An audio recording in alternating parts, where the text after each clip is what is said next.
विधान भवनाच्या गेटवर आमदारांमध्ये राडा झालेला आहे। जितेंद्र आव्हाड आणि पडळकरांमध्ये वाद झालाय। पडळकरांनी गाडीचा दरवाजा आपटल्याचा आरोप जितेंद्र आव्हाडांनी केलाय, तर दोन्ही नेत्यांकडून एकमेकांना शिवीगाळही करण्यात आली आहे। विधान भवनाच्या बाहेर गेटवर गोपीचंद पडळकर आणि जितेंद्र आव्हाड यांच्यात वाद झालेला आहे। गोपीचंद पडळकर यांनी गाडीचा दरवाजा आपटला असं जितेंद्र आव्हाडांनी आरोप केलेला आहे।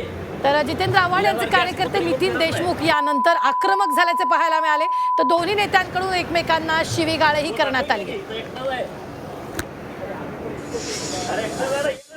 माणसाला निष्कारण दररोजच छळायला जाल तर तोही ऐकत नाही आणि कार्यकर्ते ऐकत नाही। तुम्ही तुमच्या घरचे मोठे, मी माझ्या घरी मोठा। पहिल्यांदाही ते इथेच उभे होते आणि मी इथनंच चालत होतो। या इथे उभं राहून माझ्या वैयक्तिक राजकीय भूमिकेवरती टिकाणपणी करून अर्बन नक्सल हे असेच असतात वगैरे वगैरे बोलले। मी काही न बोलता पुढे निघून गेलो, माझ्या भाषेत मी उत्तर दिलं। एवढं कशाला झुमलं? मस्ती करायची नाही, आणि मस्ती केली तर मग सहन करण्याची क्षमता ठेवायची। तुम्ही दरवेळेस मस्ती कराल, काय इज्जत राहिली? कार्यकर्त्यांनी जे काय रंग दाखवायचा तो दाखवलाच ना।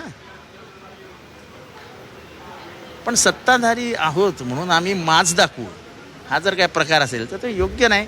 सत्तेत असलेल्यांना मारक आहे। आम्ही सत्तेत नाही, विरोधात आहोत। 40 वर्ष मुंबईत बाप नसताना राजकारण केलेला माणूस आहे मी, बाप नसताना, उगाच नाही। तर विधान भवनाच्या बाहेर गेटवर गोपीचंद पडळकर आणि जितेंद्र आव्हाड यांच्यात वाद झालेला आहे। गोपीचंद पडळकर यांनी गाडीचा दरवाजा आपटल्याचा आरोप जितेंद्र आव्हाडांनी केला, तर याच वेळी जितेंद्र आव्हाड यांचे कार्यकर्ते नितीन देशमुख आक्रमक झाल्याचं पाहायला मिळालं आणि दोन्ही नेत्यांकडून एकमेकांना शिवीगाळही करण्यात आलेली आहे। तर आव्हाड आणि पडळकरांमध्ये वाद झाल्याचं समोर आलेलं आहे। विधान भवनाच्या गेटवरच हा राडा झालाय। दोघांनी एकमेकांना शिवीगाळ केल्याचंही पाहायला मिळतंय।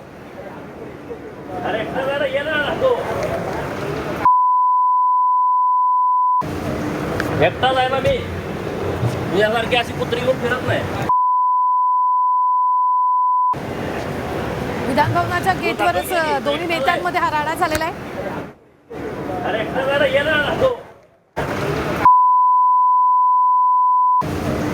एकटाच आहे ना मी। अरे नक्षलच्या बद्दलचं जे बिल आलंय त्याच्यावरती मी भूमिका मांडत होतो, त्यामुळे त्यांना काही टेन्शन घ्यायची गरज नाही। तो नक्षलवादी आहे का? त्यामुळं काय चिंता करू नका, त्याला विचारा काय काय झालं।